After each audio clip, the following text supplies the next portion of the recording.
সকালে অথবা বিকেলে একটু ভারী নাস্তা খেতে চাইলে খুব সহজে আমি গোলা রুটি বানিয়ে নিই। আর গোলা রুটিটা হচ্ছে আটাটা নর্মাল পানি দিয়ে একটু গুলিয়ে নিই, স্বাদ মতো লবণ দিয়ে। তারপরে একটা তাওয়াতে এপিট ওপিট করে ভেজে নিই। এখন একটু পেঁয়াজ আর কাঁচামরিচ কুচি করে নিয়েছি, অল্প একটু হলুদ আর লবণ দিয়েছি। তারপর পেঁয়াজ মরিচটা ভালো করে চটকে ডিমটা দিয়ে এখন পাতলা একটা ডিম ভাজি করছি রুটির মতো করে। রুটি ভাজার তাওয়াটাতেই ডিমটা ছেড়ে দিয়েছি একটু তেল দিয়ে। এখন রুটির মতোই একটা পাতলা ডিম ভাজা হয়েছে। এখন দুইটা রুটিতে এই ডিমটা মাঝখানে দিয়ে দিব।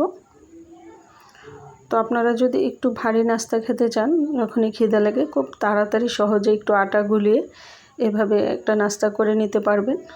তারপরে ছোট করে টুকরো করে কেটে সুন্দর করে সাজিয়ে পরিবেশন করবেন। বাচ্চাদের সামনে এভাবে একটু সাজিয়ে দিলে ওদের মনটাও খুশিতে ভরে ওঠে। আর একটু সস দিয়ে খেলে তো আরও ওরা খুশি হয়। তো আমি এটা শসা দিয়ে খাচ্ছি একটু সালাদের মতো করে। অসাধারণ একটা নাস্তা খুব সহজে তৈরি করে নিতে পারবেন।